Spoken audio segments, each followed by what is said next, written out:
j'ai vu mon gendre enterrer une boîte métallique au fond du jardin. Quand il est parti, j'ai couru là-bas pour la déterrer et les mains tremblantes, j'ai ouvert le cadenas et mon cœur s'est arrêté. Ce que j'ai vu à l'intérieur m'a fait hurler d'effroi. J'ai toujours été une femme observatrice. À 58 ans, j'avais déjà vu beaucoup de choses dans la vie, mais rien ne m'avait préparé à ce que j'allais découvrir sur ma famille. Je m'appelle Romane Moreira et pendant des décennies, j'ai construit ma vie aux côtés de Christophe, mon mari, dans notre maison du quartier Rennes. C'était une résidence modeste mais chaleureuse, avec un grand jardin où nous cultivions quelques légumes et où les enfants du voisinage venaient jouer. La tranquillité de notre foyer a été bénie il y a 3 ans, lorsque notre fille Zoé a épousé Zacharie Marine. J'avais mes réserves initiales concernant le jeune homme, non par malice, mais parce que toute mère a ses craintes quand elle voit sa fille se donner corps et âme à quelqu'un. Zacharie était un homme de 35 ans, travailleur, poli et sincèrement amoureux de notre Zoé.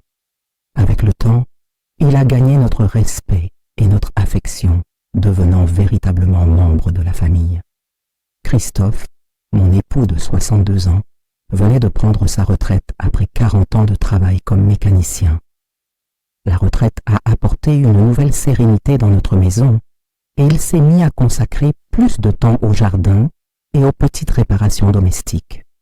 Je continuais à travailler à mi-temps comme couturière, recevant quelques clients du voisinage dans mon atelier improvisé dans la pièce du fond.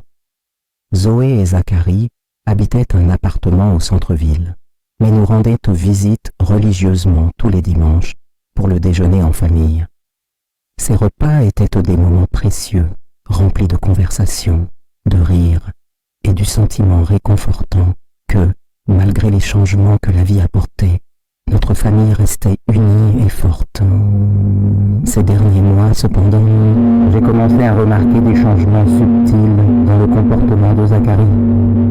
Il semblait plus réservé pendant nos conversations dominicales, souvent perdu dans des pensées qui semblaient peser sur ses épaules comme un fardeau invisible.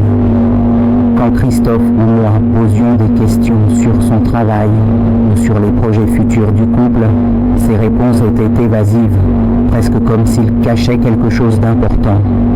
Christophe, avec sa nature insouciante et confiante, ne semblait pas remarquer ces nuances. Pour lui, Zacharie restait le même gendre dévoué de toujours. Mais moi, avec mon intuition féminine aiguisée par des décennies d'expérience, je sentais que quelque chose se passait dans les coulisses de la vie de notre gendre. La situation est devenue encore plus intrigante quand Zacharie a commencé à apparaître chez nous en semaine, toujours avec une excuse plausible. Parfois, il disait qu'il passait dans le quartier pour le travail et avait décidé de faire une visite rapide. D'autres fois, il mentionnait que Zoé lui avait demandé de vérifier si nous avions besoin de quelque chose.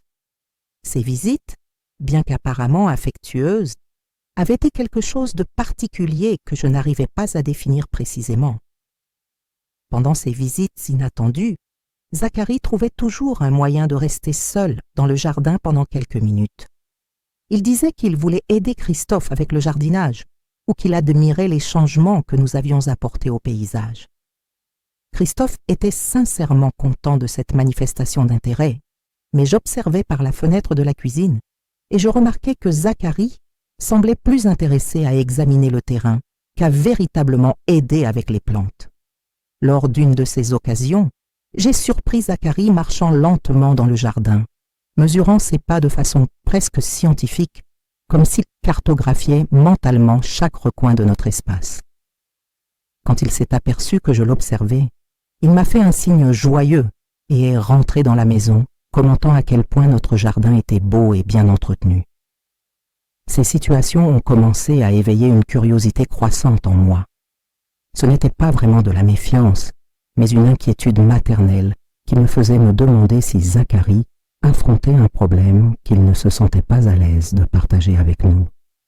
J'en ai parlé à Christophe de mes observations, mais il a ri affectueusement de mes préoccupations. « Romane, tu vois du mystère là où il n'y en a pas, » a dit mon mari, secouant la tête avec un sourire indulgent. « Zacharie est un bon garçon, Et s'il aime passer du temps dans notre jardin, c'est parce qu'il se sent chez lui ici. C'est une bonne chose, pas un motif d'inquiétude. Malgré les paroles rassurantes de Christophe, je ne pouvais pas complètement écarter le sentiment qu'il y avait quelque chose de plus derrière le comportement récent de Zacharie. Mon intuition, développée à travers des décennies d'expérience en tant qu'épouse et mère, me trompait rarement quand il s'agissait de percevoir des changements dans le comportement des personnes proches de moi. La situation a pris une nouvelle dimension la semaine dernière, lorsque Zacharie est apparu chez nous un mardi après-midi, portant une petite boîte à outils.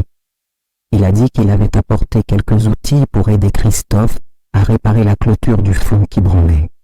Christophe était reconnaissant de l'offre, mais m'a confié plus tard que la clôture n'avait pas vraiment besoin de réparations urgentes. Pendant cette visite particulière, Zacharie a passé près de 2 heures dans le jardin, travaillant à différents endroits.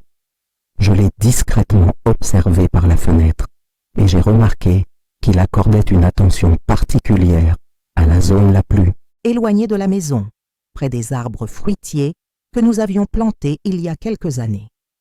Cette partie du jardin était naturellement plus isolée, protégée des regards curieux des voisins par les feuillages touffus des jabuticabas et du petit manguier que Christophe chérissait tant. Lorsque Zacharie a finalement terminé son travail et pris congé, je me suis rendu dans le jardin pour vérifier ce qui avait été fait. La clôture était effectivement plus solide et quelques petites réparations avaient été effectuées avec compétence. Cependant, quelque chose dans le sol près des arbres a attiré mon attention. La terre semblait avoir été remuée récemment, bien que subtilement, comme si quelqu'un avait essayé de dissimuler toute perturbation. Cette découverte a considérablement intensifié ma curiosité. J'ai commencé à prêter encore plus attention au comportement de Zacharie lors de ses visites, et une image a commencé à se former progressivement dans mon esprit. Il se passait définitivement quelque chose que notre gendre gardait secret, et qui impliquait d'une manière ou d'une autre notre jardin. La confirmation de mes soupçons est arrivée de manière inattendue et dramatique, établissant le décor pour des événements qui changeraient à jamais ma perception de la famille que je pensais si bien connaître. C'était un jeudi après-midi que ma vie a changé pour toujours. J'étais dans la cuisine en train de préparer un gâteau aux carottes pour le goûter quand j'ai entendu le bruit familier du portail qui s'ouvrait. Par la fenêtre, j'ai vu Zacharie entrer dans le jardin avec une expression différente sur le visage, plus tendue que d'habitude. Il portait un sac sombre dans ses mains et regardait constamment par-dessus son épaule, comme s'il craignait d'être observé. Christophe Testambe était sorti faire quelques courses à l'épicerie du coin, et Zoé travaillait à son emploi dans la boutique de vêtements du centre-ville. La maison était silencieuse, avec seulement le son léger de la télévision dans le salon et le bruit de mes ustensiles dans la cuisine. Zacharie n'a pas frappé à la porte comme il le faisait toujours. Au lieu de cela, il s'est dirigé directement vers le fond du jardin, marchant d'un pas décidé vers les arbres fruitiers. Ma curiosité, déjà aiguisée par les observations des dernières semaines, s'est immédiatement intensifiée. J'ai éteint le four et me suis positionné stratégiquement à la fenêtre de la cuisine, d'où j'avais une vue partielle de la zone où notre gendre s'était dirigé. Ce que j'ai vu ensuite m'a complètement stupéfaite et a définitivement confirmé que mes soupçons n'étaient pas le fruit d'une imagination trop active. Zacharie a sorti du sac une boîte en métal de taille moyenne, apparemment lourde, vu l'effort qu'il manifestait en la manipulant. La boîte avait une apparence robuste, comme celles utilisées pour garder des documents importants ou des objets de valeur. Il l'a posée soigneusement au sol, puis a sorti du même sac une petite pelle pliante, du type utilisé par les campeurs ou les jardiniers amateurs. Mon cœur a commencé à s'accélérer pendant que j'observais Zacharie choisir un endroit spécifique entre le plus grand jabuticaba et la clôture du fond. Il semblait savoir exactement où il voulait creuser, comme s'il avait planifié cette action à l'avance. La terre à cet endroit était légèrement plus meuble que dans le reste du jardin, et je me suis souvenu avoir remarqué cette particularité lors de ses visites précédentes. Marine a commencé à creuser avec des mouvements précis et efficaces. Ce n'était pas un travail d'amateur, il savait clairement ce qu'il faisait. À chaque pelletée, je me sentais plus intrigué et, je l'avoue, un peu effrayé. Pourquoi notre gendre enterrait-il une boîte dans notre jardin? Qu'y avait-il dans ce récipient métallique qui justifiait tant de secrets et de précautions? Pendant environ 20 minutes, Zacharie a travaillé en silence, s'arrêtant occasionnellement pour essuyer la sueur de son front avec le dos de sa main. Le trou qu'il creusait était considérablement profond, suffisant pour accueillir complètement la boîte et laisser encore une bonne couche de terre par-dessus. Quand il a finalement jugé la profondeur adéquate, il a pris la boîte métallique et l'a déposée soigneusement au fond de l'excavation. Avant de commencer à reboucher le trou, Zacharie a sorti de sa poche un petit cadenas et l'a fixé sur la boîte, s'assurant qu'il était bien verrouillé. Ce geste m'a intrigué encore davantage. Si la boîte était déjà enterrée, pourquoi cette précaution supplémentaire d'un cadenas? Qu'est-ce qui pouvait être si précieux ou compromettant pour nécessiter cette double protection? Après avoir entièrement recouvert la boîte de terre, Zacharie a soigneusement lissé le sol, répandant quelques feuilles mortes sur la zone pour masquer tout signe de terre remuée. Il travaillait avec la méticulosité de quelqu'un qui ne voulait pas laisser de traces, et le résultat était impressionnant. Pour un observateur occasionnel, rien n'indiquait que quelque chose avait été enterré à cet endroit. Zacharie rangea la pelle dans son sac, s'essuya les mains avec un chiffon qu'il avait apporté et regarda autour de lui pour s'assurer qu'il n'avait laissé aucune trace de son activité. Satisfait du résultat, il retourna vers la maison, mais n'y entra pas. Au lieu de cela, il sortit par le portillon latéral, le même par lequel il était arrivé, sans dire au revoir ni expliquer sa présence. Je restai à la fenêtre plusieurs minutes après son départ, analysant ce que je venais de voir. Mon esprit bouillonnait de questions et de possibilités. Zacharie avait toujours été un gendre exemplaire, affectueux avec Zoé et respectueux envers nous. Qu'est-ce qui avait pu le pousser à cacher quelque chose dans notre jardin? Et pourquoi ne nous en avait-il rien dit? L'après-midi passa lentement tandis que j'essayais de me concentrer sur les tâches ménagères, mais mes pensées revenaient constamment à la scène dont j'avais été témoin. Quand Christophe revint des courses, j'envisageais de lui parler de l'incident, mais quelque chose me fit hésiter.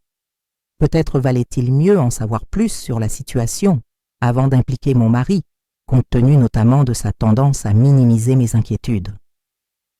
La nuit tomba, sans que je puisse chasser de mon esprit l'image de Zacharie enterrant cette mystérieuse boîte. Pendant le dîner, je conversais normalement avec Christophe de sujets quotidiens, mais une partie de moi restait focalisée sur le secret désormais enfoui dans notre jardin. La curiosité devenait presque insupportable, et je savais que je ne pourrais pas me reposer convenablement avant de découvrir ce que contenait cette boîte. Le lendemain matin, Christophe partit tôt pour une consultation médicale de routine programmée depuis plusieurs semaines. Ce serait l'occasion d'enquêter sur le mystère sans être interrompu ou questionné. Dès que j'entendis le bruit de sa voiture s'éloigner, j'enfilai des vêtements adaptés au jardinage et me dirigeai vers le jardin avec une détermination renouvelée. Je localisai facilement l'endroit où Zacharie avait enterré la boîte. Malgré ses efforts pour camoufler la zone, mes yeux exercés pouvaient détecter les subtiles différences dans la texture et la couleur du sol. J'allai jusqu'au cabanon et pris une des pelles de jardinage de Christophe, ainsi qu'une petite binette que nous utilisions pour entretenir les plantes. Les mains déjà tremblantes d'anxiété et d'anticipation, je commençais à creuser soigneusement. Je ne voulais ni endommager la boîte, ni faire trop de bruit qui aurait pu alerter les voisins sur mon activité. À chaque pelletée, mon cœur battait plus fort, et un mélange de curiosité et d'appréhension grandissait dans ma poitrine. Après quelques minutes de travail, la pelle heurta quelque chose de solide et métallique. C'était la boîte. Je continuais à creuser autour jusqu'à pouvoir l'exposer complètement. Zacharie avait choisi un contenant robuste, gris foncé, avec une serrure intégrée en plus du cadenas que je l'avais vu poser. La boîte était en parfait état, protégée de l'humidité par une sorte de revêtement imperméable. Avec un effort considérable, je réussis à sortir la boîte du trou et à la poser sur l'herbe. Mon cœur s'emballa quand je remarquai que le cadenas n'était pas complètement verrouillé. Zacharie, dans sa précipitation ou sa nervosité, avait laissé un petit jeu qui me permettrait de l'ouvrir sans la clé. Mes mains tremblaient violemment pendant que je manipulais le mécanisme et je dus m'arrêter plusieurs fois pour reprendre le contrôle. Finalement, je réussis à ouvrir le cadenas. La respiration haletante et les mains tremblantes, je soulevai lentement le couvercle de la boîte métallique. Ce que je vis à l'intérieur fit s'arrêter mon cœur pendant quelques secondes et un cri d'effroi s'échappa de ma gorge avant que je puisse le contrôler. Dans la boîte métallique, je trouvais quelque chose que je n'aurais jamais pu imaginer. C'étaient des photographies, des dizaines, éparpillées en couches superposées, avec des documents pliés et quelques petits objets que je ne pus identifier immédiatement à cause de mon état de choc. Mais ce n'étaient pas des photographies ordinaires, c'étaient des images de notre famille, de notre maison, de notre jardin, prises sous des angles qui suggéraient une surveillance prolongée et systématique. Ma première réaction fut de pure terreur. Les photographies montraient Christophe et moi dans des moments intimes de notre routine quotidienne, sans que nous sachions être observés.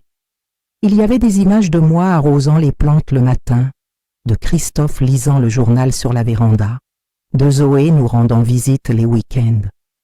Certaines photographies étaient si détaillées qu'on pouvait voir les expressions sur nos visages, des gestes que nous faisions sans penser que quelqu'un puisse nous observer. Les mains encore tremblantes, j'ai pris l'une des photographies qui se trouvait au-dessus des autres. C'était une image de moi prise à travers la fenêtre de la cuisine, probablement du même endroit où j'avais observé Zacharie creuser la veille. L'ironie de la situation m'a frappé comme un coup de poing dans l'estomac. Alors que je pensais l'observer secrètement, il m'observait déjà depuis bien plus longtemps. J'ai écarté quelques photographies et trouvé des documents qui m'ont glacé le sang. C'étaient des copies de nos relevés bancaires, factures d'électricité, d'eau et de téléphone, ainsi que des informations détaillées sur nos routines quotidiennes. Zacharie avait méticuleusement noté nos horaires de départ et d'arrivée, les jours où nous recevions des visites, même les horaires auxquels Christophe prenait ses médicaments pour la tension. L'un des documents a particulièrement attiré mon attention. C'était un plan de notre maison, dessiné à la main avec une précision impressionnante. Chaque pièce était identifiée, avec des annotations sur les points d'entrée, l'emplacement des fenêtres et des portes, ainsi que des observations sur nos habitudes dans chaque espace. Zacharie avait marqué en rouge les endroits où nous gardions habituellement les objets de valeur, y compris le petit coffre-fort que Christophe conservait dans la chambre. J'ai également trouvé une liste dactylographiée avec des informations personnelles que seul quelqu'un de très proche de la famille pouvait connaître. Il y avait des détails sur la retraite de Christophe, les horaires de travail de Zoé, même des informations sur ma sœur, qui vit dans une autre ville. Zacharie avait compilé un dossier complet sur notre famille, et cette découverte m'a totalement terrifiée. Parmi les photographies, j'en ai découvert certaines qui montraient Zacharie lui-même en action. C'était un des images où il apparaissait en train d'observer notre maison depuis différents points de la rue, toujours vêtu de vêtements sombres et de casquettes qui rendaient son identification difficile. Ces photographies semblaient avoir été prises par quelqu'un d'autre, suggérant que Zacharie n'agissait pas seul dans cette surveillance systématique. Mon cœur s'est encore plus accéléré quand j'ai trouvé une enveloppe cachetée au fond de la boîte. J'ai brisé le seau avec des doigts qui parvenait à peine à obéir aux commandes de mon cerveau. À l'intérieur de l'enveloppe se trouvait une lettre manuscrite, apparemment écrite par Zacharie lui-même. L'écriture était soignée et méthodique, reflétant la personnalité organisée que j'avais toujours admirée chez mon gendre, mais qui maintenant me répugnait. La lettre commençait de façon troublante. Zacharie écrivait sur son obsession pour notre famille, nous décrivant comme des cibles parfaites pour ce qu'il appelait le plan. Il mentionnait notre confiance naïve, notre routine prévisible et notre tendance à ne pas nous méfier des proches.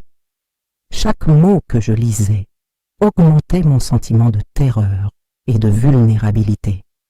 Zacharie décrivait en détail comment il s'était initialement rapproché de Zoé uniquement dans le cadre d'une stratégie plus large. Il avait enquêté sur notre famille pendant des mois avant de rencontrer ma fille, nous identifiant comme des victimes potentielles idéales pour ce qu'il appelait une opération à long terme. La découverte que la relation de ma fille avait commencé sur la base de mensonges et de manipulations m'a complètement dévastée. La lettre continuait en expliquant comment Zacharie avait progressivement gagné notre confiance, observant nos réactions et ajustant son comportement pour devenir le gendre parfait que nous avions toujours souhaité pour Zoé. Chaque geste affectueux, chaque cadeau, chaque moment d'apparente sincérité avait été calculé pour nous rendre plus vulnérables et confiants en sa présence. J'ai aussi trouvé des références à d'autres personnes impliquées dans ce que Zacharie appelait le réseau. Il mentionnait des noms que je ne reconnaissais pas, mais qui apparemment faisaient partie d'un groupe organisé spécialisé dans l'identification et l'exploitation de familles comme la nôtre. La découverte que nous faisions partie d'un schéma plus large m'a rempli d'une terreur absolue. Zacharie avait méticuleusement documenté nos biens, notre situation financière et même des détails sur nos relations avec les voisins et la famille. Il savait exactement quand nous étions seuls à la maison, quand nous recevions l'argent de la retraite de Christophe, et même où nous gardions les objets de valeur sentimentale que nous avions hérités de nos parents. L'une des parties les plus troublantes de la lettre décrivait comment Zacharie avait installé des dispositifs d'écoute dans notre maison pendant ses visites. Il mentionnait des conversations privées que Christophe et moi avions eues, y compris des discussions sur nos préoccupations financières et notre santé. La violation de notre vie privée était si complète que j'en ai eu la nausée. Zacharie avait également documenté des informations sur Zoé qu'elle ne nous avait jamais partagées. Il connaissait les dettes que ma fille avait contractées, les problèmes à son travail et même ses relations passées dont elle n'avait jamais parlé. Ces informations avaient été utilisées pour la manipuler et la contrôler d'une manière qu'elle ne réalisait probablement même pas. La lettre révélait que Zacharie avait prévu d'utiliser Zoé comme un pont pour gagner complètement notre confiance et finalement accéder à nos ressources. Il décrivait ma fille comme émotionnellement vulnérable et facilement manipulable, des mots qui ont provoqué en moi un mélange de colère et de protection maternelle que je n'avais jamais ressenti auparavant. Il y avait aussi des photographies d'autres familles, apparemment des victimes précédentes du groupe auquel Zacharie appartenait. Les images montraient des maisons sous surveillance, des personnes suivies et des documents similaires à ceux qu'il avait compilés sur nous. La découverte que nous n'étions pas ses premières victimes m'a rempli d'une horreur absolue. Parmi les petits objets que j'avais remarqués initialement, j'ai trouvé des clés qui semblaient être des copies des nôtres. Zacharie avait réussi à accéder à nos clés à un moment donné et en avait fait des doubles, probablement lors d'une de ses nombreuses visites quand nous laissions les clés sur la table de la cuisine pendant que nous préparions des déjeuners en famille. La dernière partie de la lettre que j'ai pu lire, avant que mon état émotionnel ne devienne insupportable, décrivait les prochaines étapes du plan de Zacharie. Il mentionnait la nécessité d'accélérer le calendrier en raison de certaines complications imprévues qu'il ne précisait pas clairement. L'urgence dans son écriture suggérait que quelque chose était sur le point de se produire. Zacharie avait noté des dates spécifiques, y compris certaines à venir. Il avait marqué l'anniversaire de mariage de Christophe et moi, qui aurait lieu la semaine suivante, comme une opportunité idéale pour ce qu'il appelait la phase finale. L'implication sinistre de cette note m'a fait trembler incontrôlablement. J'ai aussi trouvé une carte détaillée de notre quartier avec des itinéraires d'évacuation marqués et des points d'observation identifiés. Zacharie avait étudié non seulement notre maison, mais toute la zone environnante, planifiant méticuleusement chaque aspect de son opération. Le professionnalisme et le détail de son plan m'ont totalement terrorisé.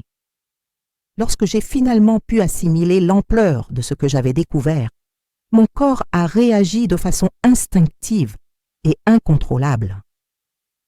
Le cri qui s'est échappé de ma gorge était si fort et désespéré qu'il a résonné dans tout le jardin, probablement entendu par les voisins des maisons adjacentes.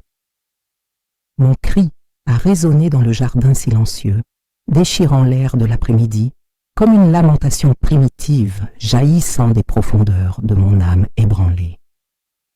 Le son était si intense que même moi j'ai été effrayé par la force qui est sortie de ma gorge, comme si toute l'angoisse et la terreur accumulées ces dernières minutes avaient trouvé une unique voie d'échappement. J'ai rapidement couvert ma bouche de mes mains encore sales de terre, craignant que quelqu'un puisse m'avoir entendu. Mon cœur battait si fort que je pouvais l'entendre marteler dans mes oreilles, étouffant tout autre son autour de moi. Mes jambes tremblaient tellement que j'ai eu du mal à rester debout à côté de la boîte ouverte. J'ai regardé nerveusement vers la maison, vérifiant si Christophe avait entendu quelque chose, mais les fenêtres restaient fermées et il n'y avait aucun signe de mouvement à l'intérieur. Je me suis forcé à respirer profondément plusieurs fois, essayant de reprendre un certain contrôle sur mon état émotionnel. Je savais que je devais agir rapidement. Zacharie pouvait revenir à tout moment, et s'il me trouvait là, avec sa boîte de secrets ouverte devant moi, impossible de prévoir quelle serait sa réaction. L'homme que je pensais connaître s'était révélé être un parfait étranger, capable de choses que je n'aurais jamais imaginées possibles. Avec des mouvements pressés mais soigneux, j'ai commencé à tout remettre dans la boîte exactement comme je l'avais trouvé. Chaque photographie est retournée à sa position originale, chaque document a été plié de la même façon.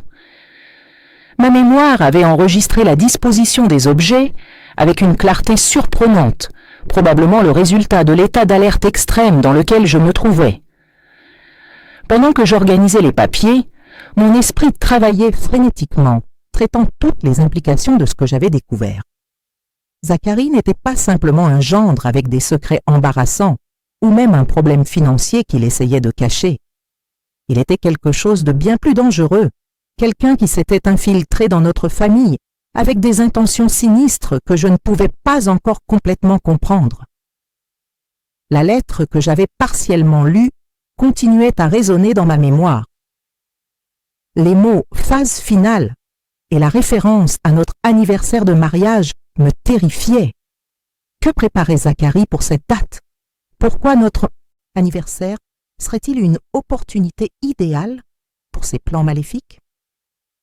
J'ai refermé la boîte avec précaution, m'assurant que le cadenas était exactement dans la position où je l'avais trouvé. Mes doigts tremblaient encore en manipulant le métal froid, et j'ai dû m'y reprendre à plusieurs fois avant de réussir à positionner correctement le cadenas. Chaque seconde qui passait augmentait mon angoisse d'être découverte. J'ai commencé à recouvrir la boîte de terre, utilisant mes mains pour répandre le sol sur le métal. Le travail était pénible et mon âge ne m'aidait pas, mais l'adrénaline me donnait des forces que je ne me connaissais pas. J'essayais de tout laisser exactement comme Zacharie l'avait laissé, lissant la surface et replaçant même quelques feuilles mortes qui étaient tombées dessus. Pendant tout le processus de réenterrement de la boîte, je ne pouvais m'empêcher de penser à Zoé. Ma fille était complètement ignorante du danger qu'elle courait vivant dans une bulle de bonheur illusoire, aux côtés d'un homme qui ne la voyait que comme un outil pour atteindre ses objectifs. Comment pourrais-je la protéger sans révéler comment j'avais obtenu ces informations? Le dilemme était torturant. Si je parlais à Zoé de ma découverte, je devrais admettre avoir violé sa vie privée et la confiance que Zacharie avait placée dans notre famille. Elle ne me croirait probablement pas, surtout considérant à quel point Zacharie s'était montré affectueux et attentionné depuis que nous le connaissions. D'un autre côté, si je gardais le silence, je permettrais à Zacharie de poursuivre ses plans, mettant toute la famille en danger. La responsabilité de protéger mes proches pesait sur mes épaules comme un fardeau insupportable. J'ai fini de recouvrir la boîte et je me suis reculé de quelques pas pour évaluer mon travail. L'endroit semblait raisonnablement similaire à son état d'origine, bien que je sache que Zacharie, avec son attention méticuleuse aux détails, pourrait remarquer de petites différences s'il regardait attentivement. J'ai prié pour qu'il n'ait pas de raison de soupçonner que quelqu'un avait touché à sa cachette. J'ai essuyé mes mains sur ma jupe, tentant d'enlever le plus de terre possible avant de rentrer. Mon apparence éveillerait certainement les soupçons si Christophe me voyait dans cet état. Je devais trouver une excuse plausible pour expliquer pourquoi j'avais été dans le jardin et pourquoi mes vêtements étaient sales. J'ai marché lentement vers la maison, vérifiant constamment s'il y avait des signes du retour de Zacharie. Chaque bruit me faisait sursauter, chaque ombre qui bougeait me mettait en alerte. Ma perception de l'environnement avait complètement changé. Le jardin qui avait toujours été un lieu de paix et de tranquillité semblait maintenant rempli de menaces cachées. Avant d'entrer dans la maison, je me suis arrêté près du robinet extérieur pour me laver les mains et tenter d'améliorer mon apparence. L'eau froide sur ma peau m'a apporté un peu de soulagement, mais ne pouvait pas calmer la tempête qui s'était formée dans mon esprit. Je me suis regardé dans le reflet de la fenêtre de la cuisine et j'ai vu une femme qui semblait avoir vieilli de plusieurs années en quelques minutes. Christophe était dans le salon en train de regarder la télévision quand je suis entré, apparemment inconscient de toute la tourmente que je venais de vivre dans le jardin. Je l'ai salué normalement, forçant un sourire que j'espérais naturel. Il a répondu sans quitter l'écran des yeux, commentant brièvement l'émission qu'il regardait. Je suis allé directement dans la salle de bain, prétextant avoir besoin de me rafraîchir après avoir soigné les plantes. J'ai verrouillé la porte et me suis appuyé sur le lavabo, regardant mon reflet dans le miroir. Mes yeux révélaient l'état de choc dans lequel je me trouvais. Mais j'avais au moins réussi à dissimuler suffisamment pour ne pas éveiller de soupçons immédiats. Pendant que je me lavais le visage à l'eau froide, j'ai essayé d'organiser mes pensées et de décider quelle serait ma prochaine étape. Je ne pouvais pas simplement ignorer ce que j'avais découvert, mais je ne pouvais pas non plus agir précipitamment. Zacharie s'était montré extrêmement méticuleux et prudent dans ses plans, ce qui signifiait que le moindre faux pas de ma part pourrait avoir de graves conséquences. J'ai décidé qu'il me fallait plus d'informations avant de prendre une décision. Il y avait peut-être d'autres indices dans la maison, d'autres signes que j'avais négligés en faisant aveuglément confiance à Zacharie. J'ai commencé à repasser mentalement toutes les visites qu'il avait faites, tous les moments où il avait été seul dans notre maison, toutes les occasions qu'il avait eues d'installer les dispositifs d'écoute mentionnés dans la lettre. Le souvenir des dispositifs d'écoute m'a fait ressentir une intense paranoïa. Si Zacharie avait vraiment installé des équipements pour nous écouter, cela signifiait que notre intimité avait été violée de manière encore plus profonde que je ne l'avais imaginé.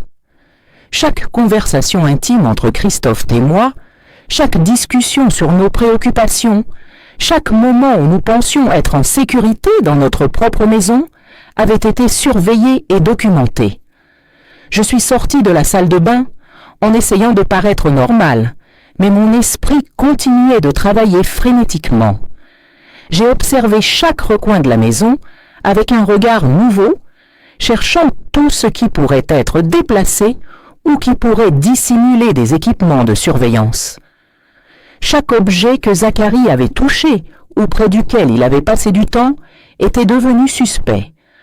Pendant le dîner, j'ai maintenu une conversation superficielle avec Christophe, évitant tout sujet qui pourrait être sensible si nous étions réellement sur écoute. La paranoïa s'était complètement installée dans mon esprit, faisant que chaque mot était soigneusement pesé avant d'être prononcé. Christophe a remarqué ma distraction et a commenté que je semblais préoccupée par quelque chose. J'ai vaguement répondu que j'étais juste fatiguée, mais j'ai remarqué qu'il n'était pas totalement convaincu. Mon mari me connaissait trop bien pour accepter longtemps des explications superficielles. Après le dîner, pendant que je faisais la vaisselle, je ne pouvais m'empêcher de penser à comment aborder la situation avec Zoé. Ma fille appelait régulièrement et notre prochaine conversation serait un test pour ma capacité à maintenir la normalité.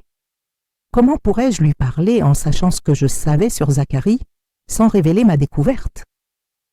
La nuit avançait lentement et chaque minute semblait une éternité. Je savais que Zacharie reviendrait à un moment donné, probablement pour vérifier si sa boîte était restée intacte. L'idée de le revoir, de devoir feindre la normalité, alors que je connaissais ses plans sinistres, me remplissait d'une peur que je n'avais jamais ressentie auparavant. Quand je me suis enfin couché, aux côtés de Christophe qui dormait déjà profondément, mon esprit était trop agité pour permettre le moindre repos. Je fixais le plafond dans l'obscurité, traitant tout ce que j'avais découvert et essayant de trouver un moyen de protéger ma famille, sans nous mettre tous en plus grand danger. Les premières heures de l'aube s'étiraient avec une lenteur torturante. Je restais allongé à côté de Christophe, feignant de dormir, mais mon esprit travaillait sans relâche, traitant chaque détail de ce que j'avais découvert. Le son de la respiration régulière de mon mari aurait dû me rassurer, mais ne faisait qu'intensifier mon sentiment d'isolement. Comment pourrais-je partager avec lui l'ampleur du danger qui planait sur notre famille? Vers 3 heures du matin, j'ai entendu le son inconfondable d'une clé tournant dans la serrure de la porte de service. Zacharie était revenu. Mon corps entier s'est raidi sous les draps et j'ai dû me concentrer pour maintenir ma respiration à un rythme normal. Ses pas étaient délibérément silencieux, mais je connaissais chaque grincement de notre maison et pouvais suivre son mouvement dans la cuisine, puis vers le jardin. Je suis resté immobile pendant de longues minutes, écoutant les sons étouffés qui venaient de l'extérieur. Il vérifiait sa boîte, exactement comme je l'avais prévu. Chaque seconde de silence me rendait plus anxieuse, imaginant s'il remarquerait un signe que quelqu'un avait touché à sa cachette. Mes mains suaient sous les draps pendant que j'attendais le moindre indice que mon intrusion avait été découverte. Après ce qui sembla une éternité, j'ai entendu Zacharie retourner dans la maison. Ses pas se sont dirigés vers la chambre d'amis où il dormait habituellement lors de ses visites. Le son de la porte se fermant doucement m'a apporté un soulagement temporaire, mais je savais que ce n'était qu'une petite victoire. Le vrai défi était encore à venir. Je suis resté éveillé jusqu'à l'aube, planifiant mentalement comment aborder la situation. Je devais trouver un moyen de protéger Zoé sans révéler comment j'avais obtenu les informations compromettantes sur Zacharie. La tâche semblait impossible, mais l'alternative était de permettre que ces plans sinistres se poursuivent sans obstacle. Quand Christophe s'est finalement réveillé, vers 6 heures du matin, j'étais déjà debout depuis longtemps, préparant le café et essayant d'établir une certaine normalité au milieu du chaos qui s'était installé dans mon esprit. Il a commenté que je semblais avoir mal dormi et j'ai vaguement répondu que j'avais eu une nuit agitée à cause de la chaleur. Zacharie est apparu dans la cuisine peu après, nous saluant avec sa cordialité habituelle. J'ai observé chaque expression de son visage, cherchant le moindre signe de suspicion ou d'inquiétude, mais il semblait complètement détendu. S'il avait remarqué une quelconque modification de sa boîte enterrée, il n'en montrait rien extérieurement. Pendant le petit déjeuner, Zacharie a mentionné négligemment qu'il devrait faire quelques voyages d'affaires dans les semaines à venir. Il a dit que ce serait important pour consolider certains projets en cours. Ces paroles m'ont glacé le sang, car je les ai immédiatement associées aux références sur la phase finale que j'avais lues dans sa correspondance. Christophe a posé des questions sur les détails des voyages, montrant un intérêt sincère pour les affaires de son gendre. Zacharie a répondu avec des informations vagues sur des réunions et des présentations, mais je percevais une tension subtile dans sa voix que mon mari n'avait apparemment pas remarquée. Chaque mot qu'il prononçait me semblait être un mensonge soigneusement élaboré.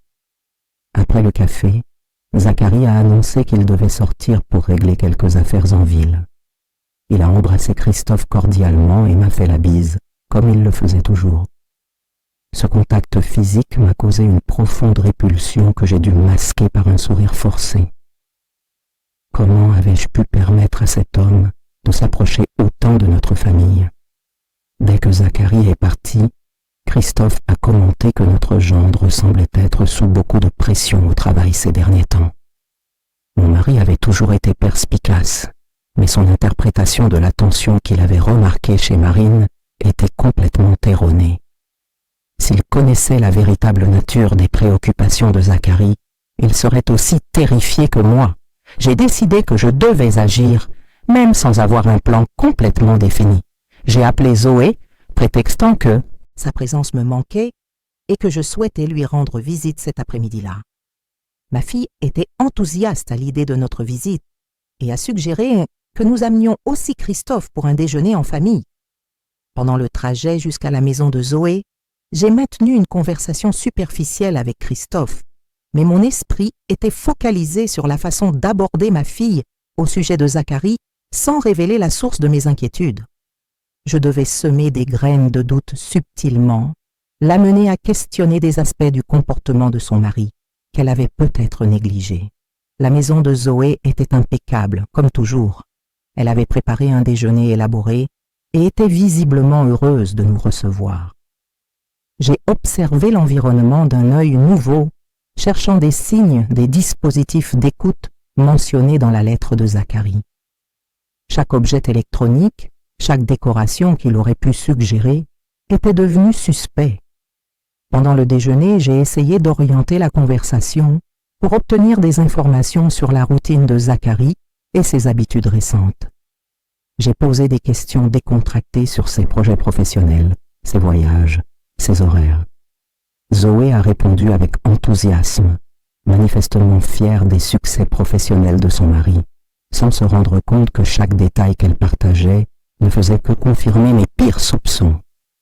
Christophe a participé à la conversation naturellement, posant des questions sur les affaires de Zacharie et montrant un intérêt sincère. Mon mari avait toujours apprécié notre gendre et considérait important de maintenir de bonnes relations familiales. S'il savait que Zacharie ne voyait notre famille que comme des outils pour ses plans obscurs, il serait dévasté.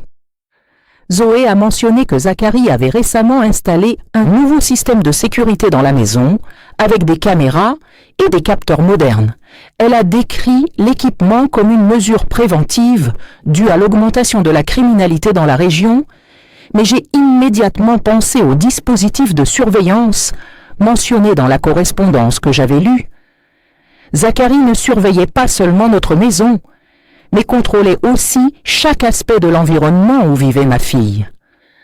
Quand Zacharie est rentré en fin d'après-midi, son expression a subtilement changé en nous voyant là.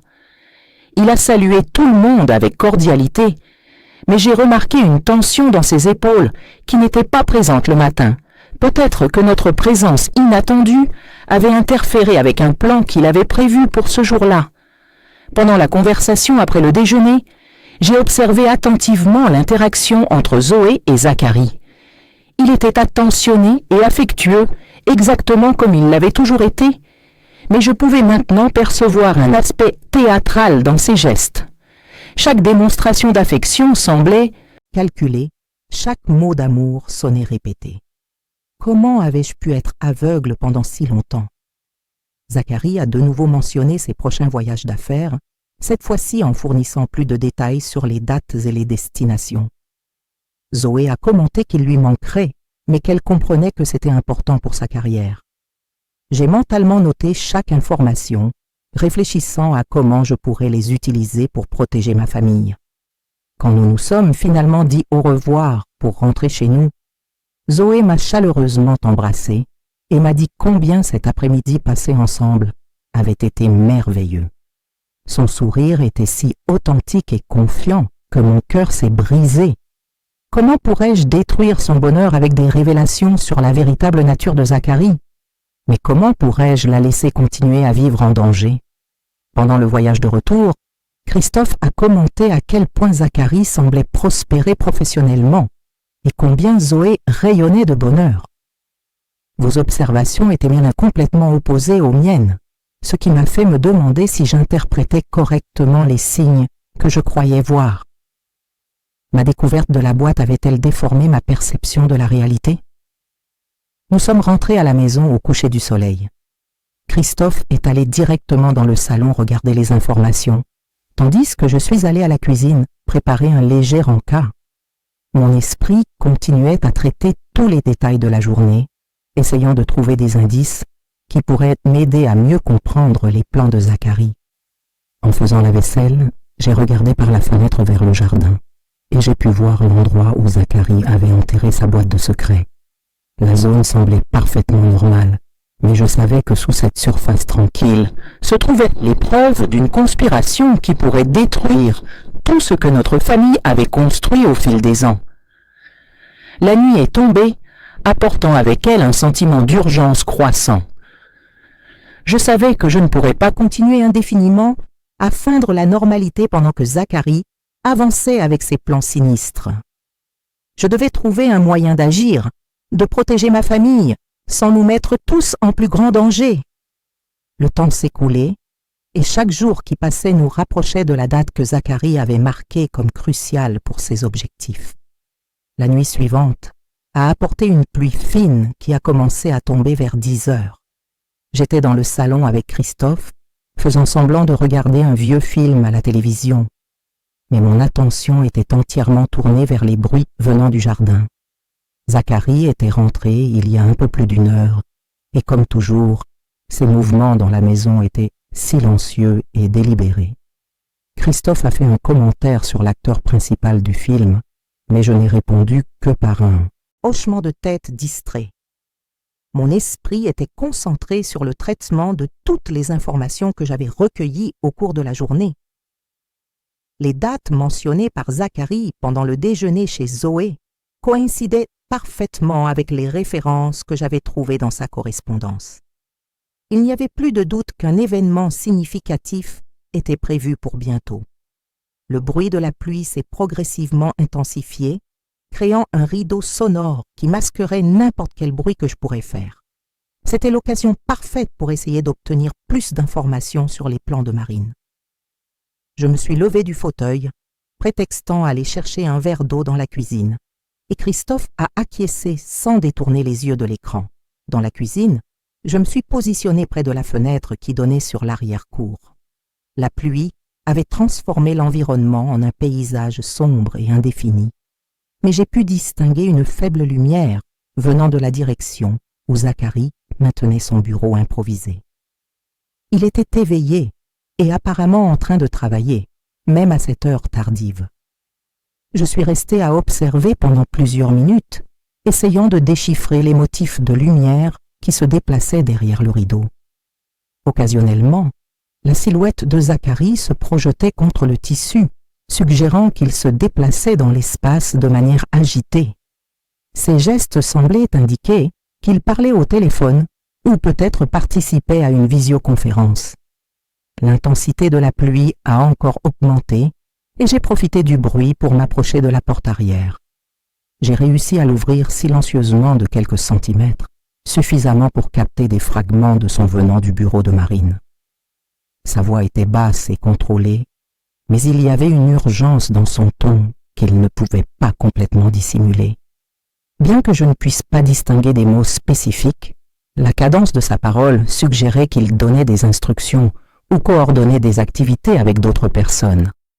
Occasionnellement, Il y avait de longues pauses qui indiquaient qu'il écoutait des réponses ou des rapports de ses interlocuteurs. La nature clandestine de cette communication nocturne ne faisait que confirmer mes soupçons sur la nature illicite de ses activités. Après environ 15 minutes d'observation, je suis retourné dans le salon où Christophe restait absorbé par le film. Il m'a demandé si je me sentais bien, remarquant que j'avais mis plus de temps que d'habitude dans la cuisine. J'ai répondu que j'étais resté à observer la pluie qui m'apportait toujours un sentiment de tranquillité. C'était un demi-mensonge, mais nécessaire pour maintenir la normalité. Le film s'est terminé vers 11h30 et Christophe a suggéré que nous allions dormir.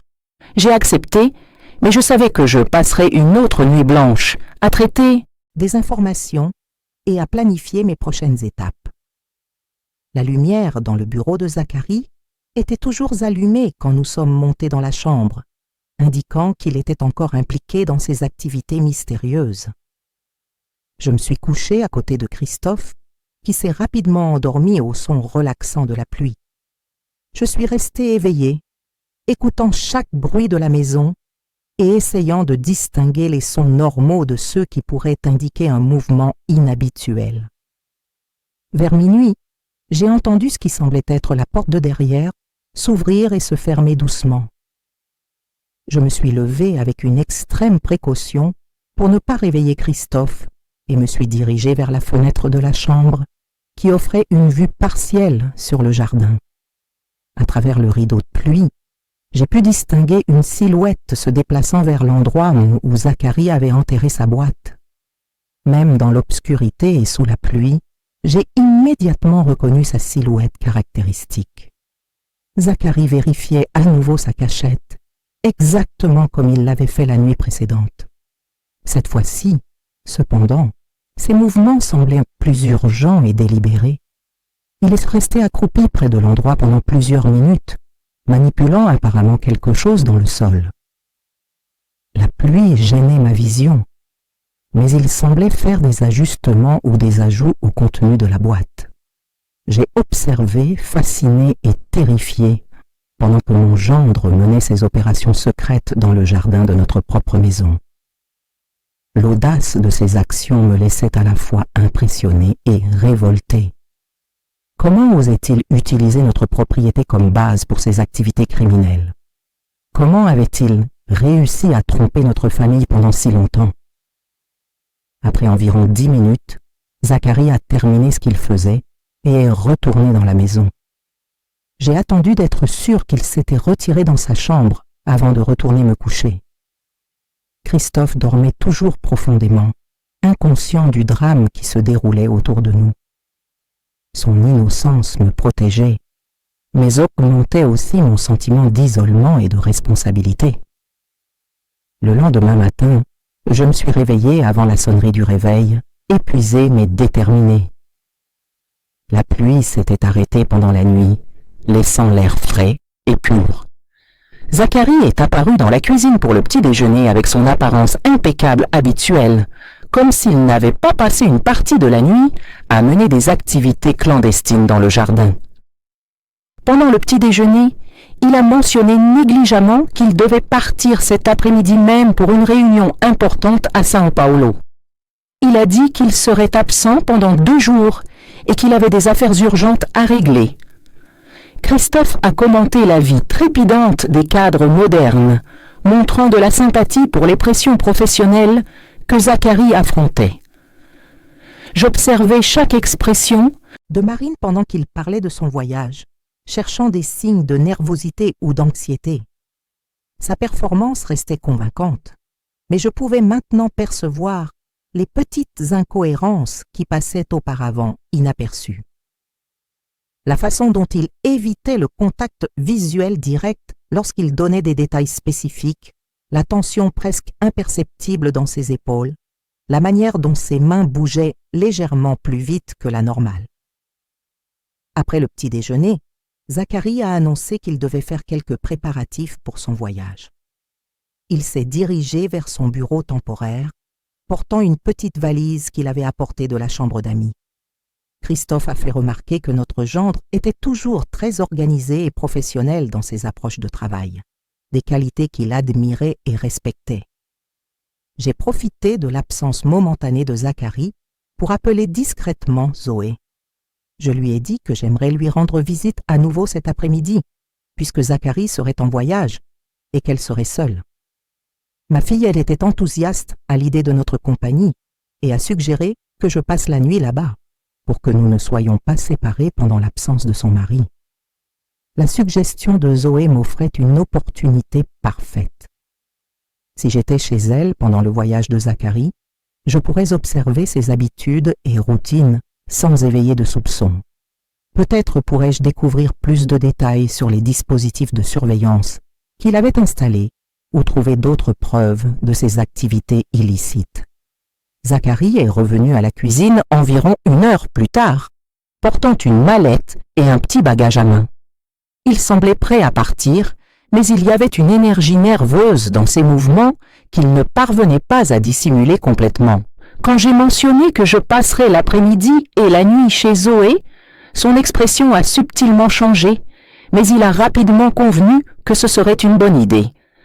Les adieux ont été cordiaux, comme toujours. Zacharie a chaleureusement embrassé Christophe et m'a fait la bise, maintenant sa façade de gendre dévoué et respectueux. Il a promis d'appeler Zoé dès son arrivée à Sao Paulo et a dit qu'il essaierait de rentrer plus tôt si les affaires le permettaient. Chaque mot qu'il prononçait sonnait comme un mensonge soigneusement répété. Après le départ de Marine, je suis resté à la maison quelques heures de plus, observant le jardin par la fenêtre de la cuisine. L'endroit où il avait enterré sa boîte semblait complètement normal sous la lumière du jour, mais je savais qu'il y avait des preuves enterrées là qui pourraient expliquer beaucoup des mystères entourant ses activités. Christophe a décidé de profiter de la matinée pour travailler sur quelques projets personnels dans son atelier, me laissant seul avec mes pensées.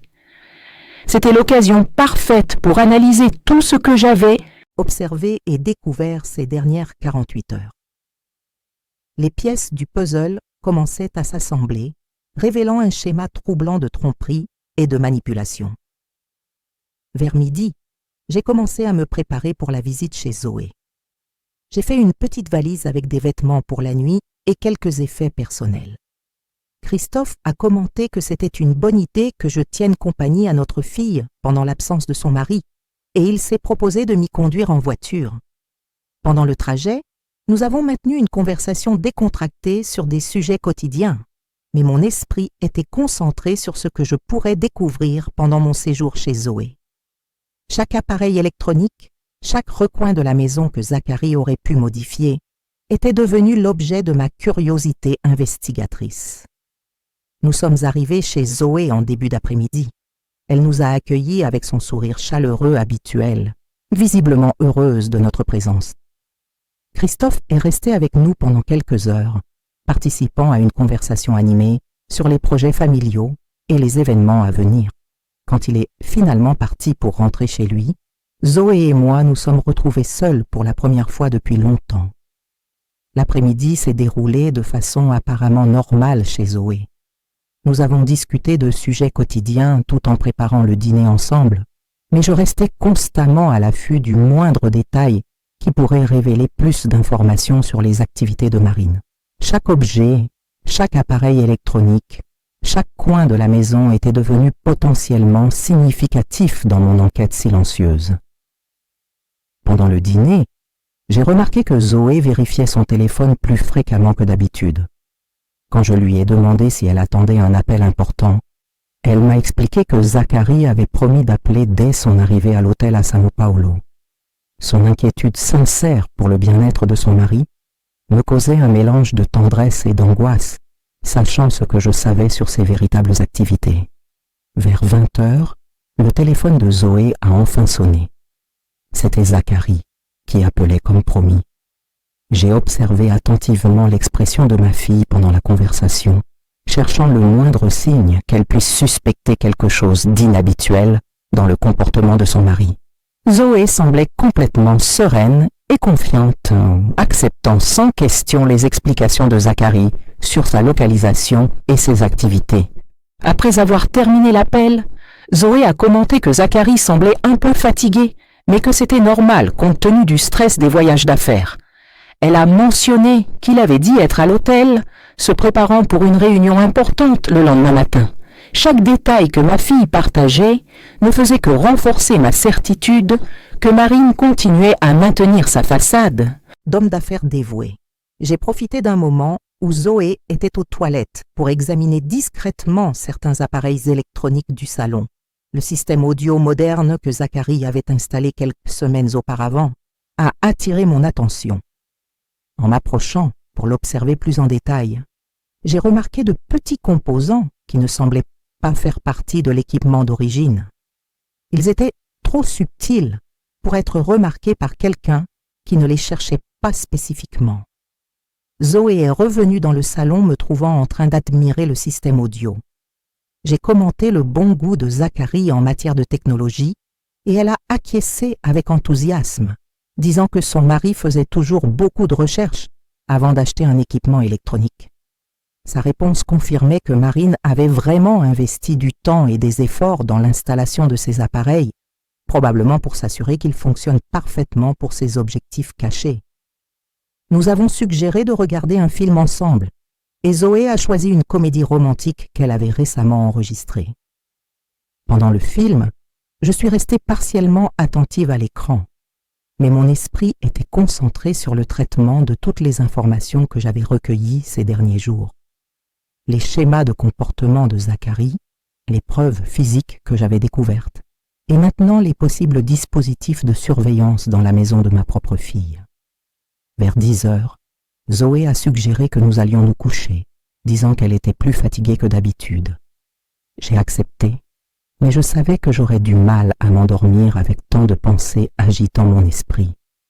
Elle m'a montré la chambre d'amis, qui était impeccablement rangée et confortable. J'ai remercié son hospitalité et lui ai souhaité bonne nuit, maintenant une apparence de tranquillité que j'étais loin de ressentir. Après que Zoé se soit retirée dans sa chambre, je suis resté éveillé dans la chambre d'amis, écoutant les bruits de la maison et essayant d'identifier quoi que ce soit d'inhabituel. Vers 11 heures, j'ai entendu ce qui semblait être le téléphone de Zoé sonner brièvement, mais le son s'est rapidement arrêté, comme si elle avait répondu avant la deuxième sonnerie. Ce détail m'intriguait, car les appels tardifs n'étaient pas habituels dans notre famille. Je me suis levé silencieusement et me suis dirigé vers la porte de la chambre, l'ouvrant de quelques centimètres pour essayer d'entendre quelque chose. J'ai pu capter des bribes d'une conversation téléphonique venant de la chambre de Zoé, mais sa voix était trop basse pour que je puisse distinguer des mots précis. L'appel a été relativement court, environ 5 minutes, puis la maison est retournée au silence. Je suis retourné au lit, mais je suis resté éveillé pendant plusieurs heures, réfléchissant à la signification de cet appel nocturne. Était-ce Zachary qui vérifiait si tout allait bien à la maison? Ou peut-être était-ce quelqu'un d'autre lié aux activités que j'avais découvertes? L'incertitude me rongeait, mais je savais que je devais garder mon calme et continuer à collecter des informations méthodiquement. Le lendemain matin, je me suis réveillé tôt et j'ai trouvé Zoé dans la cuisine en train de préparer le petit déjeuner. Elle semblait reposée et de bonne humeur, ne montrant aucun signe d'inquiétude ou d'anxiété. Quand je lui ai demandé si elle avait bien dormi, elle a répondu affirmativement, sans mentionner l'appel qu'elle avait reçu pendant la nuit. Son omission m'a causé plus d'inquiétude que si elle avait mentionné l'appel. Pendant le petit déjeuner, Zoé a mentionné que Zachary avait envoyé un message tôt le matin, disant que sa réunion avait été avancée et qu'il essaierait de rentrer à la maison dans l'après-midi. Elle semblait ravie à l'idée de voir son mari rentrer plus tôt que prévu. J'ai observé son expression pendant qu'elle parlait de Marine, cherchant le moindre indice qu'elle puisse cacher des informations ou des préoccupations. Après le petit déjeuner, j'ai suggéré que nous fassions une promenade dans le quartier, profitant de l'agréable matinée. Zoé a accepté la proposition avec enthousiasme et nous sommes sortis ensemble pour faire un tour dans les rues près de chez elle. Pendant la promenade, Nous avons maintenu une conversation décontractée sur les voisins, les plantes du jardin et les projets pour les semaines à venir. En apparence, tout semblait normal dans la vie de ma fille. Vers 10 heures, nous sommes rentrés et Zoé m'a proposé de rester déjeuner avant de rentrer chez moi. J'ai accepté, mais je planifiais déjà ma stratégie pour continuer à observer Zacharie à son retour de son prétendu voyage d'affaires. Je devais être prête à documenter toute activité suspecte qu'il pourrait mener dans notre jardin. Pendant la préparation du déjeuner, j'ai aidé Zoé dans la cuisine, tout en continuant à observer discrètement les détails de la maison qui auraient pu être modifiés par Marine. J'ai remarqué quelques nouveaux fils électriques derrière le réfrigérateur que je ne me souvenais pas avoir vus lors de mes visites précédentes. Quand je l'ai interrogée à ce sujet, Zoé a expliqué que Zacharie avait fait quelques ajustements à l'installation électrique pour améliorer l'efficacité énergétique de la maison. L'explication de ma fille semblait plausible, mais mon expérience récente m'avait appris à questionner toute modification que Zacharie faisait aux propriétés de la famille. Chaque changement, aussi minime soit-il, pouvait avoir des objectifs cachés liés à ses activités clandestines. Ma paranoïa augmentait, mais je savais que c'était une réponse naturelle aux découvertes troublantes que j'avais faites. Après le déjeuner, Christophe est venu me chercher, comme convenu. Il a parlé avec enthousiasme avec Zoé de ses projets pour le reste de la semaine et a mentionné qu'il était impatient de revoir Zacharie car il appréciait leur conversation sur les affaires et les investissements. L'admiration sincère de mon mari pour notre gendre me causait un mélange de frustration et de protection, sachant qu'il était trompé comme nous tous. Pendant le trajet de retour, Christophe a commenté que Zoé semblait aller bien et être heureuse dans son mariage. Il a observé que Zacharie était clairement un mari dévoué et que notre fille avait fait un bon choix. J'ai superficiellement acquiescé à ses commentaires, mais intérieurement, je planifiais comment protéger notre famille des conséquences des activités de Marine. Nous sommes arrivés chez nous en milieu d'après-midi et j'ai immédiatement tourné mon attention vers le jardin arrière. Tout semblait exactement comme nous l'avions laissé, mais je savais que Zacharie aurait pu faire d'autres modifications à sa cachette pendant notre absence. La possibilité qu'il soit revenu secrètement pour vérifier ou modifier le contenu de la boîte enterrée me rendait extrêmement anxieuse. Christophe a décidé de travailler dans son atelier pour le reste de l'après-midi, me laissant seule pour traiter les événements des dernières 24 heures.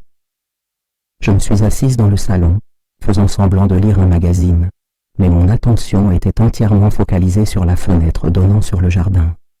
Chaque ombre, chaque mouvement des arbres dans le vent devenait l'objet de ma surveillance constante.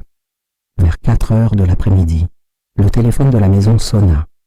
C'était Zoé qui appelait pour me dire que Zacharie était rentré de Sao Paulo plus tôt que prévu et qu'il se reposait chez eux. Elle semblait heureuse d'avoir son mari de retour et mentionna qu'il viendrait probablement nous rendre visite le week-end. Je l'ai remercié pour son appel et lui ai dit que j'avais hâte de les revoir. Après avoir raccroché, j'ai ressenti un mélange de soulagement et d'appréhension. D'un côté, connaître la localisation de Zacharie me rassurait, mais de l'autre, sa présence proche signifiait qu'il pourrait tenter d'accéder à sa cachette à tout moment. Je devais être prête à observer tout mouvement suspect de sa part, particulièrement pendant les heures nocturnes, quand il penserait que personne ne surveillait. La nuit est tombée, apportant avec elle une sensation de tension croissante. Nous avons dîné tôt, et Christophe a parlé de quelques projets qu'il comptait commencer la semaine suivante. J'ai participé à la conversation de manière automatique, mais mon esprit était concentré sur l'élaboration d'une stratégie pour continuer à surveiller les activités de Marine sans éveiller de soupçons sur ma connaissance de ses opérations clandestines. Quand nous nous sommes enfin préparés pour dormir, je me suis positionnée stratégiquement dans la chambre de façon à avoir une vue claire sur le jardin à travers la fenêtre. Christophe s'est endormi rapidement, comme toujours, mais je suis restée éveillée et vigilante. Je savais que Zacharie pourrait essayer de vérifier sa cachette pendant les premières heures du matin, quand il serait certain que tout le monde dormait. Vers minuit, ma vigilance a été récompensée. J'ai pu distinguer une silhouette se déplaçant prudemment dans le jardin en direction de l'endroit où la boîte était enterrée. Même dans l'obscurité, j'ai immédiatement reconnu la silhouette caractéristique de Marine. Il était revenu vérifier ou modifier sa cachette, exactement comme je l'avais prévu. 2 ans plus tard. J'observais Christophe dans le jardin, plantant des plants de tomates là où Zacharie avait autrefois enterré sa boîte de secrets. Mon mari travaillait avec la tranquillité de quelqu'un qui avait enfin trouvé la paix après une tempête qui avait failli détruire notre famille. Ses mouvements étaient soigneux, presque révérencieux, comme s'il purifiait ce bout de terre de ses propres mains. La matinée de septembre apportait avec elle le parfum des fleurs que nous avions plantées ensemble pendant les mois de convalescence. Chaque parterre, chaque arbre fruitier avait été replanté ou déplacé après la découverte qui avait changé nos vies à jamais. Le jardin qui autrefois gardait des mensonges fleurissait maintenant avec la vérité que nous avions finalement réussi à affronter ensemble. « Romane, pourrais-tu m'apporter le tuyau d'arrosage ?» demanda Christophe, essuyant la sueur de son front avec le dos de sa main terreuse. Je marchais vers le robinet, observant comment mon mari avait vieilli ces 2 dernières années. Pas physiquement, mais en sagesse. La découverte concernant Marine avait été dévastatrice pour lui, qui s'était toujours enorgueilli d'être un bon juge de caractère. Pendant des mois, Christophe s'est reproché de ne pas avoir remarqué les signes que j'avais notés, mais j'ai appris que chacun de nous traite la trahison différemment. Ça devient beau, commentai-je, en lui tendant le tuyau et en observant les rangées organisées de plans. Christophe sourit, ce sourire authentique qui avait mis longtemps à revenir sur son visage après les événements traumatisants que nous avions vécus. Zoé a dit qu'elle amènerait les petits-enfants pour aider à la récolte. Imagine, Romane, nos petits-enfants jouant là où il y avait tant d'obscurité. La mention de Zoé a apporté un mélange de joie et de mélancolie à mon cœur. Ma fille avait démontré une force que je ne savais pas qu'elle possédait quand j'ai finalement révélé la vérité sur Zacharie. Le processus de divorce a été douloureux, mais nécessaire. Nous avons découvert que Marine n'était pas seulement un manipulateur, mais faisait partie d'un réseau criminel qui exploitait des familles âgées à travers de fausses relations. Zoé était revenue s'installer dans notre ville après le divorce, apportant avec elle une détermination renouvelée de reconstruire sa vie. Elle avait obtenu un emploi d'infirmière à l'hôpital local et 6 mois auparavant avait rencontré Sébastien, un veuf de 40 ans avec 2 jeunes enfants. Leur relation s'était développée lentement, construite sur l'honnêteté et la transparence qui contrastaient drastiquement avec les mensonges que Zacharie avait tissés.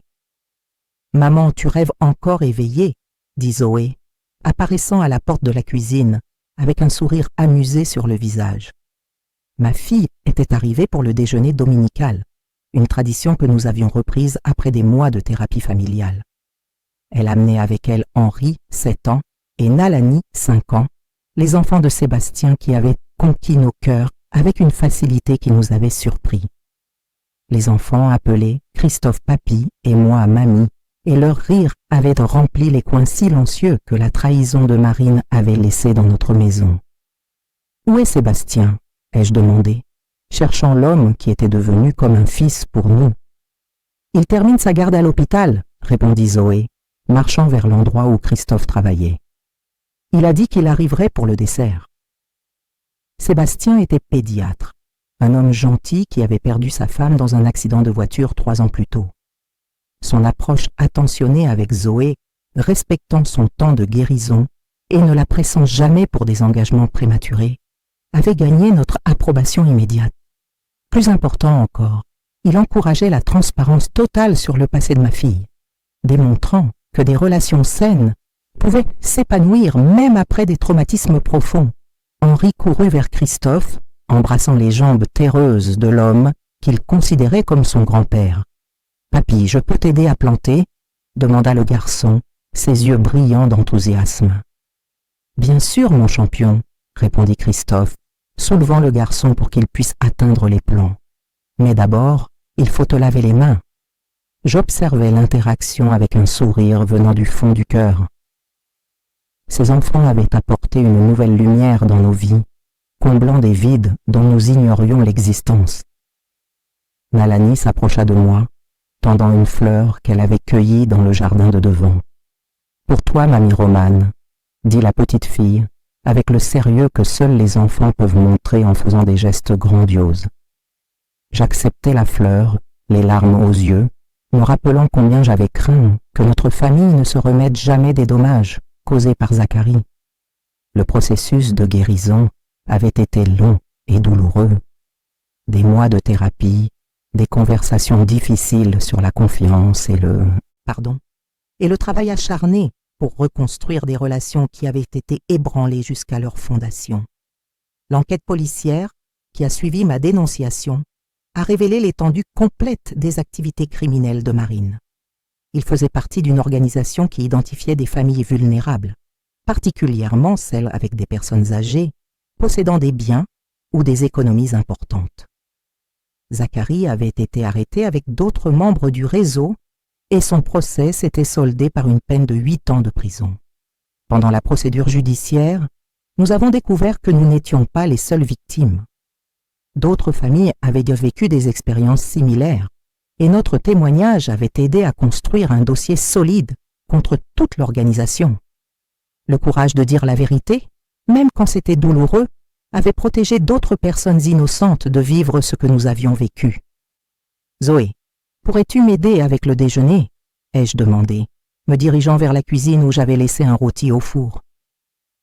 Ma fille m'a suivi et nous avons travaillé côte à côte dans un silence confortable qui avait pris du temps à se développer.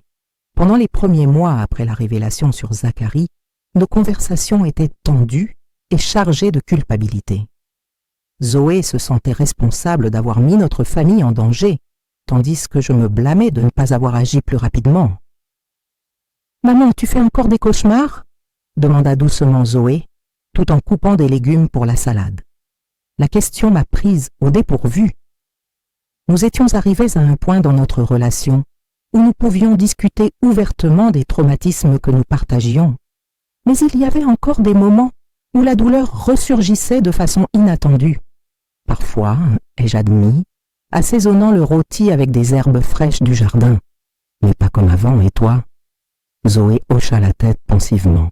Sébastien m'aide beaucoup. Il comprend la perte et la trahison de façon différente. Il a perdu sa femme, mais pas par son choix à elle. Il dit que ça l'aide à être patient avec moi quand j'ai besoin de temps pour digérer les choses. La maturité dans sa voix me remplit de fierté. Ma fille avait émergé de l'expérience avec Zacharie comme une femme plus forte et plus sage. Elle travaillait maintenant comme bénévole dans un centre d'aide aux victimes, utilisant son expérience pour aider d'autres personnes ayant vécu des situations similaires. Sébastien arriva exactement au moment où nous servions le dessert, comme il l'avait promis. Il salua tout le monde chaleureusement, embrassa ses enfants avec l'affection d'un père dévoué et embrassa Zoé avec une tendresse qui me rappelait comment l'amour véritable devait être. « Comment s'est passée la garde ?» demanda Christophe, servant une généreuse part de tarte aux pommes à notre invité. « Chargée mais gratifiante », répondit Sébastien, acceptant l'assiette avec un sourire fatigué. Nous avons sauvé un petit garçon qui avait avalé une pièce. Les parents étaient désespérés, mais tout s'est bien terminé. Les enfants ont demandé à entendre les détails de l'histoire médicale, et Sébastien en raconta une version adaptée à leur âge, transformant une procédure médicale en une aventure héroïque. Son habileté naturelle avec les enfants était évidente, et je pouvais voir comment Henri et Nalani s'épanouissaient sous son attention aimante. Après le déjeuner, tout le monde s'est réuni dans le jardin. Christophe apprenait aux enfants à planter des graines, tandis que Zoé et Sébastien étaient assis à l'ombre, discutant doucement de leurs projets d'avenir. J'observais depuis la fenêtre de la cuisine, le cœur débordant de gratitude d'avoir une famille qui avait survécu et prospéré malgré les adversités. Le téléphone sonna, interrompant mes pensées contemplatives. C'était ma sœur, appelant d'une autre ville pour prendre de nos nouvelles. Pendant les mois les plus difficiles, elle avait été un soutien constant, offrant une perspective extérieure et nous rappelant qu'il y avait une vie au-delà de la trahison que nous avions vécue. « Romane, tu sembles plus légère aujourd'hui, » remarqua ma sœur après quelques minutes de conversation. « Je me sens plus légère, admis-je, en regardant Christophe jouer avec les petits-enfants dans le jardin. Il y a encore des jours difficiles, mais j'ai appris que la guérison ne signifie pas oublier. Cela signifie intégrer l'expérience de manière à ce qu'elle nous renforce au lieu de nous détruire. » Après avoir raccroché, je suis retourné dans le jardin où ma famille était réunie. Sébastien avait rejoint le projet de jardinage et ses mains habiles de chirurgien travaillaient délicatement parmi les plantes. Zoé photographiait ces moments spéciaux avec son téléphone, créant des souvenirs qui remplaceraient progressivement les souvenirs douloureux du passé. Quand le soleil commença à se coucher, tout le monde se rassembla sur la terrasse pour admirer le spectacle quotidien qu'offrait le ciel. Henri somnolait sur les genoux de Christophe, tandis que Nalani jouait silencieusement avec ses poupées aux pieds de Zoé. Sébastien tenait la main de ma fille, un geste simple qui en disait long sur l'amour authentique qui avait fleuri entre eux. « Voulez-vous rester dîner aussi ?» ai-je demandé, ne voulant pas que ce moment parfait se termine. Sébastien et Zoé échangèrent un regard, cette communication silencieuse que développent les couples qui se connaissent profondément. « Nous aimerions beaucoup, » répondit Zoé, « mais demain c'est lundi et les enfants ont école. » Je comprenais parfaitement. La vie avait repris son cours normal, avec des responsabilités et des engagements qui nous ancraient tous dans la réalité quotidienne. C'était réconfortant de savoir que nous pouvions profiter de moments spéciaux sans perdre de vue les nécessités pratiques de la vie. Tandis que nous nous disions au revoir à la porte d'entrée, Sébastien me prit discrètement à part. « Madame Romane, je voulais vous remercier encore une fois de m'avoir acceptée dans la famille. Je sais qu'il a été difficile de faire confiance à quelqu'un de nouveau après tout ce que vous avez traversé. » Ces mots m'ont profondément touchée. « Sébastien, vous avez gagné notre respect par vos actions constantes. Vous n'avez jamais promis plus que ce que vous pouviez tenir, jamais essayé de précipiter des processus qui avaient un peu besoin de temps. Cela a fait toute la différence. » Il hocha la tête, comprenant le poids de mes paroles. Nous savions que la confiance était un cadeau précieux qui avait été brisé et devait être reconstruit soigneusement, pierre par pierre. Après leur départ, Christophe et moi sommes restés sur la terrasse, observant les étoiles qui commençaient à apparaître dans le ciel sombre. Le silence entre nous était confortable, rempli de décennies d'amour partagé et de la sagesse acquise à travers des expériences tant douces qu'amères. « Tu as sauvé notre famille, Romane, » dit doucement Christophe, prenant ma main entre les siennes.